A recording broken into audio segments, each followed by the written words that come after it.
मंडळी भारताने 27 जानेवारी 2026 रोजी युरोपियन युनियनच्या 27 देशांसोबत ऐतिहासिक मुक्त व्यापार करार केला. 18 वर्षांच्या प्रतीक्षेनंतर झालेला हा करार जागतिक व्यापारातील एक मोठा मैलाचा दगड मानला जात असून पंतप्रधान नरेंद्र मोदी यांनी याचा उल्लेख मदर ऑफ ऑल डील्स असा केला आहे. या करारामुळे भारतीय बाजारपेठ युरोपीय मालासाठी आणि युरोपची बाजारपेठ भारतीय प्रोडक्टसाठी खुली झाली आहे. यामध्ये प्रामुख्याने कापड, दागिने आणि चामड्याच्या वस्तूंच्या निर्यातीवर आता युरोपमध्ये 0% कर लागेल, तर युरोपमधून येणाऱ्या यंत्रसामग्री आणि हायटेक उपकरणांवरील आयात शुल्क भारताने कमी केले. या कराराचा सगळ्यात मोठा आणि थेट परिणाम मद्य उद्योगावर झाला असून युरोपीय बनावटीच्या वाईन्स भारतात स्वस्त झाल्या आहेत. फ्रेंच, इटालियन आणि स्पॅनिश वाईन्सच्या किमती मोठ्या प्रमाणात कमी झालेल्या दिसत आहेत.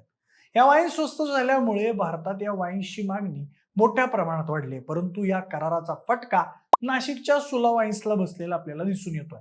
मदर ऑफ ऑल डील्समुळे सुला वाईन्स कशी तोट्यात येऊ लागली आहे, या कराराचा फटका वाईन सोबत शेतकऱ्यांनाही कसा बसतोय, हेच आपण या व्हिडिओच्या माध्यमातून जाणून घेणार आहोत.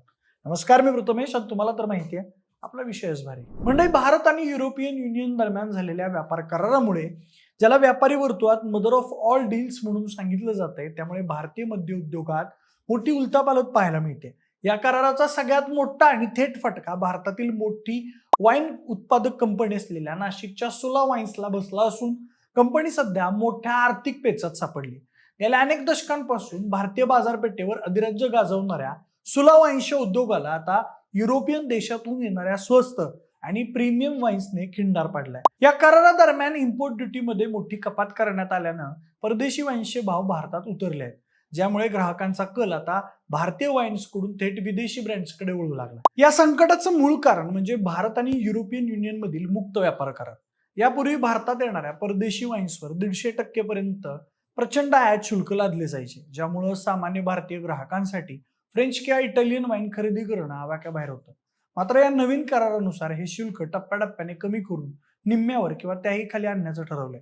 याचा परिणाम असा झालाय की ज्या वाईन्स पूर्वी 5,000 ते 7,000 रुपयांना मिळायच्या, त्या आता 2,000 ते 2,500 रुपयांच्या दरम्यान उपलब्ध होऊ लागल्या. विशेषतः सुला वाईन्सचे जे प्रीमियम ब्रँड्स जसं की डिंडोरी रिझर्व्ह किंवा रासा, ज्यांची किंमत 1,500 ते 2,000 रुपयांच्या दरम्यान असायची, त्यांना आता थेट युरोपियन ब्रँडेड वाईन्स सोबत स्पर्धा करावी लागते. ग्राहकांसाठी जेव्हा काही 100 रुपयांच्या फरकाने जागतिक दर्जाची बोर्डो किंवा चियांटी वाईन उपलब्ध होत असेल, तेव्हा साहजिकच इंग्लिश ब्रँडला पसंती ते देतील आणि हीच बाब सुला वाईन्सला फटका बसण्याचं मुख्य कारण ठरली आहे. त्याचबरोबर या करारामुळे फ्रान्स, इटली आणि स्पेन मधील वाईन्स अत्यंत स्वस्त झाल्या.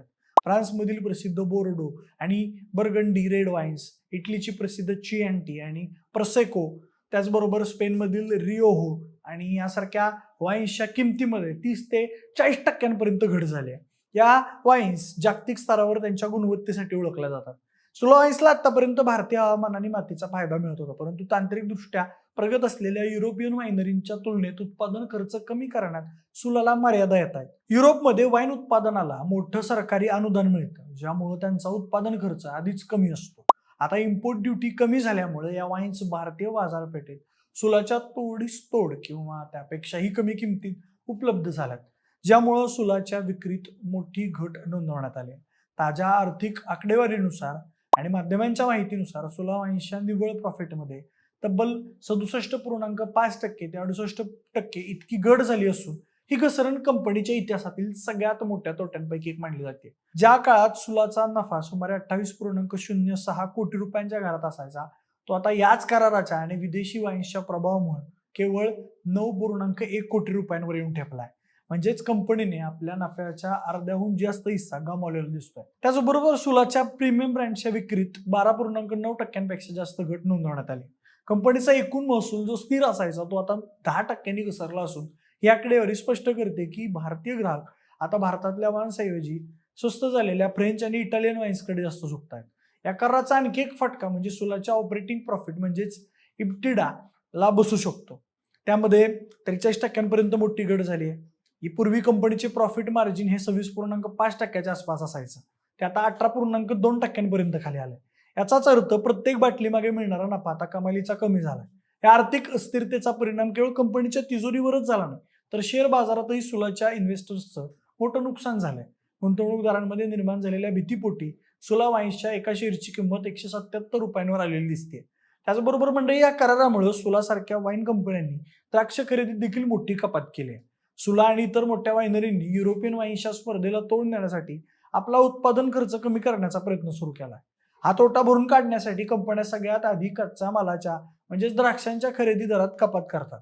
गेल्या वर्षात ज्या द्राक्षांना प्रति किलो 80 ते 100 रुपये भाव मिळत होता तो आता 40 ते 50 रुपयांपर्यंत खाली आलाय.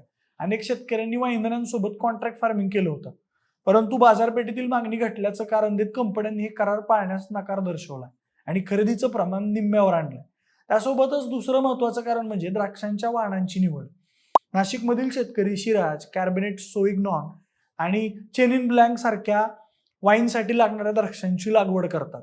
ही द्राक्ष खाण्यासाठी वापरल्या जाणाऱ्या टेबल ग्रेप्सपेक्षा वेगळी असतात आणि त्यांची बाजारपेठ केवळ वाईनरी पुरतीच मर्यादित असते.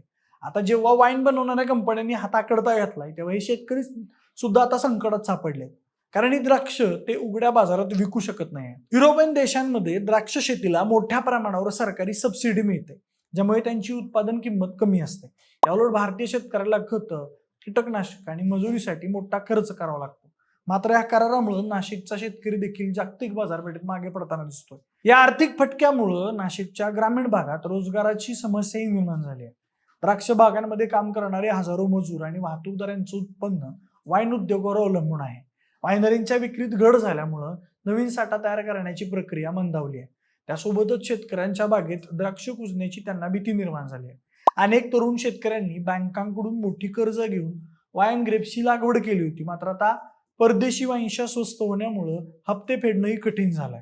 थोडक्यात सांगायचं काय तर मदर ऑफ ऑल डील्सने भारतीय ग्राहकांना स्वस्त परदेशी वाईनचा आनंद दिला असला तरी नाशिकच्या मातीतील घाम गाळणाऱ्या शेतकऱ्याला मात्र जागतिक व्यापाराच्या या जाळ्यात अडकवून टाकलाय. बाकी मंडळी, सुला वाईन तुम्ही कधी ट्राय केली आहे का? तुम्हाला परदेशी ब्रँड कोणता आवडतो आणि तुम्हाला काय वाटतंय, खरंच असा काही फटका सुला वाईन्सला बसू शकतो का? हे आम्हाला कमेंट बॉक्समध्ये नक्की सांगा. सोबतच आपल्या विशेष बारीच्या युट्यूब चॅनलला सबस्क्राईब करायला अजिबात विसरू नका. धन्यवाद.